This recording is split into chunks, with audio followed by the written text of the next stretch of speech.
उसमें से पहला सूत्र मैं बात शुरू करता हूं। मैंने पिछले कुछ वर्षों में काम करते करते ये सूत्रों को किताब में भी लिख डाला है। मैंने किताब बना दी है, भागवत संहिता जो है, मैंने भागवत जी की अष्टांग हृदयम और अष्टांग संग्रम, इनके सूत्रों को कलेक्ट करके सेलेक्ट करके 3 भाग में एक पुस्तक बनाई है। पार्ट 1, पार्ट 2, पार्ट 3, अष्टांग हृदयम, भाग 1, भाग 2, भाग 3। मूल लेखक भागवत जी हैं। मैंने सिर्फ सिलेक्शन किया और सिलेक्शन के साथ आज के हिसाब से उसको थोड़ा विश्लेषित किया है। जैसे मैं एक उदाहरण दूं तो आपको मेरी बात समझ में आए। एक सूत्र उन्होंने लिखा कि भोजन को बनाते समय, इसको माताएं बहनें सब बहुत ध्यान से सुने, पुरुष भी सुने तो अच्छा है। भोजन को बनाते समय पवन का स्पर्श और सूर्य का प्रकाश अगर नहीं मिला, किसको? भोजन को, वो भोजन कभी नहीं करना। क्यों? ये भोजन नहीं, विष है। कहना क्या चाहते हैं? और आज के हिसाब से विश्लेषण करें, सन 2007 के हिसाब से विश्लेषण करें। अब तक मैंने जो बोला वो भागवत जी का हिस्सा था, अब जो वो बोल रहा हूं वो मेरा हिस्सा है। भागवत जी कह रहे हैं कि प्रेशर कुकर का भोजन ना करें, क्योंकि प्रेशर कुकर एक ऐसी तकनीक है जिसमें भोजन बनाते समय ना तो सूर्य का प्रकाश जा सकता है, ना पवन का स्पर्श उसको मिलेगा। फिर मैंने वैज्ञानिकों से बात की कि ये प्रेशर कुकर का भोजन विष है, ऐसा भागवत जी कहते हैं, आपका क्या कहना है?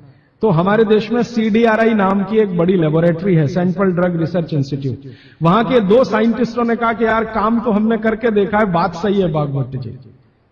मैं कहता हूं ये टीवी पे बोलो, तो उन्होंने कहा ये प्रेशर कुकर कंपनियां गर्दन काट देंगी हमें, तुम चाहो तो बोलो। मैंने कहा आपकी रिसर्च क्या कहती है? वो ये कहते हैं कि ये जो प्रेशर कुकर है ज्यादा से ज्यादा या 99% एल्यूमिनियम के बने हुए हैं, और वो ये कहते हैं कि भोजन रखने और बनाने का सबसे खराब मेटल अगर कोई है तो एल्यूमिनियम ही है। 18 साल का रिसर्च ये कहता है कि अगर इस एल्यूमिनियम के प्रेशर कुकर का खाना बार बार आप खाते जाओ तो गारंटी है कि आपको diabetes, asthma, TB, arthritis, bronchitis भी होने की पूरी संभावना है, और सबसे ज्यादा टीबी होने की संभावना है। तो उन्होंने कहा 48 बीमारियों को हम डिटेक्ट कर चुके हैं जो प्रेशर कुकर के खाने से ही होती। और उन्होंने कहा सबका जीवन कम होता है और जीवन की शक्ति कम होती है, प्रतिकारक शक्ति कम होती है और रोग बहुत जल्दी उनको आते हैं। मैंने ये तय किया कि पता करो कि ये एल्यूमिनियम कब से आया, तो पता चला 100-125 साल पहले आया। कि अंग्रेजों की सरकार का जो पहला नोटिफिकेशन आया एल्यूमिनियम के बर्तन बनाने का, वो जेल के कैदियों के लिए ही आया, और उनका यह तय हुआ था कि जेल के कैदियों को एल्यूमिनियम के बर्तनों में ही भोजन दिया जाए, क्योंकि ये सब भारत के क्रांतिकारी हैं और अंग्रेजों को इन्हें मारना है। उस जमाने में आप जानते हैं जेल में कोई भी होता था तो वो क्रांतिकारी होता था। भगत सिंह हो या उधम सिंह, चंद्रशेखर हो या अशफाक उल्ला, राजेंद्र नाथ लाहिड़ी हो या ठाकुर रोशन सिंह, ये सब तो क्रांतिकारी थे जो जेलों में जाया करते थे अंग्रेजों के जमाने। इनको जानबूझकर एल्यूमिनियम के बर्तन में ही खाना देना है ताकि ये जल्दी मरे या मरने की स्थिति में आ जाए। तो समझबूझकर अंग्रेजों की सरकार ने एल्यूमिनियम के बर्तन इस देश में इंट्रोड्यूस किए। अब परिणाम क्या हुआ? अंग्रेज तो चले गए, लेकिन जेलों में आज भी ये नियम चल रहा है कि भोजन एल्यूमिनियम के बर्तनों में ही दिया जाएगा। और अब मुश्किल ये हो गई है कि वो जेलों से हमारे घर में आ गया, और हमारे घरों से ज्यादा गरीबों के घर में आ गया। ज्यादा गरीब लोगों के भोजन तो सारे एल्यूमिनियम के बर्तनों में ही बन रहे हैं, और वो बेचारे बिना जाने बूझे ट्यूबरकुलोसिस और अस्थमा जैसी बीमारियों के शिकार हो रहे हैं। मैंने उदाहरण के लिए आपको समझा दिया कि प्रेशर कुकर का भोजन नहीं करना, क्योंकि ये जहर है।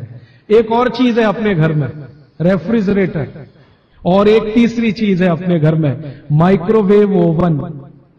इसमें भी सूर्य का प्रकाश नहीं जा सकता, पवन का स्पर्श नहीं हो सकता। मतलब सीधा सा ये है कि आधुनिक तकनीकी से बनी हुई चीजें जो हमारे घरों में आई हैं पिछले 15-20 वर्षों में, भागवत जी के अनुसार इनमें रखा हुआ पकाया हुआ भोजन विष है, तो ना करें। आप कहेंगे जी हम तो करेंगे, हम तो छोड़ नहीं सकते प्रेशर कुकर को, हम तो छोड़ नहीं सकते रेफ्रिजरेटर को, हम तो छोड़ नहीं सकते माइक्रोवेव ओवन को, क्योंकि इसमें भोजन से समय बचता है। तो मैं उनसे पूछता हूं ठीक है समय बचता है, तो बचे हुए समय का क्या करती हैं? तो ज्यादातर माताओं बहनों का उत्तर है सास भी कभी बहू देखते हैं। और फिर मैं जब उनको समझाता हूं कि ये जो आपने आधा घंटा या 1 घंटा समय बचाया भोजन पकाने में, ये आपका घंटों घंटों हॉस्पिटल में खराब कराएगा, तब नेट रिजल्ट क्या? वही 0 का 0। प्रेशर कुकर एक ऐसी टेक्नोलॉजी है जो खाने को जल्दी पकाती है, ये है सीधा सा मतलब। अब खाने को जल्दी पकाने के लिए ये प्रेशर कुकर क्या करता है, जो भोजन आपने उसमें अंदर रखा है पकने के लिए उस पर, और जो पानी डाला है आपने भोजन पकाने के लिए उस पर अतिरिक्त दबाव डालता है। ये है प्रेशर। प्रेशर माने दबाव। और ये अतिरिक्त दबाव कहां से आता है? प्रेशर कुकर में आपने दाल डाली, ऊपर से पानी डाला, थोड़ा हल्दी मसाले डालकर बंद करके रख दिया। अब उसमें वो एक सीटी लगा दी। वो सीटी लगाई, यही सबसे खतरनाक चीज है पूरे प्रेशर कुकर की। सीटी लगाते ही क्या करता है, नीचे से गर्म और ऊपर से भाप का दबाव। किस पर? दाल पर, चावल पर, सब्जी पर। ये दबाव डाल के होता क्या है, एक दाल को तोड़कर 2 टुकड़े, जिसको द्विदल कहते हैं, जैन समाज के लोग तुरंत समझ में आ जाएंगे, द्विदल। तो ये दाल जो है ना फट जाती है, वो दाल दरक जाती है और पानी इतना गर्म होता है तो उबल जाती है, पकती नहीं है, उबलती है। पकना और उबलने में अंतर है। उबल गई है और उसका सॉफ्टनेस बढ़ गई है, तो आपने खा लिया तो आपने कहा पकी हुई दाल खा ली। माफ करिए, दाल पकी हुई नहीं है। पकी हुई दाल का आयुर्वेद में एक सिद्धांत है कि जिस वस्तु को खेत में पकने में जितना ज्यादा समय लगता है, भोजन रूप में पकने में भी उसको ज्यादा समय लगता है। तो आप जानते हैं अरहर की दाल को खेत में पकने में कम से कम 7 से 8 महीने लगता है। क्यों? अरहर की दाल में जो कुछ भी है, जिसको आप न्यूट्रिएंट के रूप में जानते हैं, माइक्रो न्यूट्रिएंट के रूप में जानते हैं, खेत की मिट्टी में कैल्शियम है, खेत की मिट्टी में आयरन है, खेत की मिट्टी में सिलिकॉन है, कोबाल्ट है, जिप्टन है, जोरोन है, ये सब माइक्रो न्यूट्रिएंट्स खेत की मिट्टी में है। ये पौधे की जड़ में आते हैं, जड़ से तने में आते हैं, तने से फल में आते हैं। इस पूरी क्रिया में बहुत समय लगता है, तो इसलिए दाल को पकने में समय लगता है। आप दाल क्यों खाना चाहते हैं? आप दाल खाना चाहते हैं प्रोटीन के लिए। प्रोटीन कहां से आएगा? ये जो माइक्रो न्यूट्रिएंट्स का कलेक्शन दाल में इकट्ठा है, इनके टूट जाने पर, बिखर जाने पर, तो वो बिखरने और टूटने में उसको देरी लगने वाली है, क्योंकि आने में देरी लगी है। और प्रकृति का दूसरा नियम है कि जिन चीजों को पकने में, बड़ा होने में ज्यादा समय लगा है, उनको डिसॉल्व होने में भी ज्यादा समय लगेगा। और दाल जब डिसॉल्व होगी तब उसके प्रोटीन्स आपको मिलेंगे भोजन में। इसीलिए आप दाल खा रहे हैं, ताकि आपको प्रोटीन की कमी पूरी हो। कुछ विटामिन्स आपको चाहिए, कुछ प्रोटीन्स आपको चाहिए, कुछ और दूसरे अंश आपको चाहिए। तो आयुर्वेद का नियम बिल्कुल सीधा है कि दाल ज्यादा देर में पकी है तो घर में भी ज्यादा देर में पके।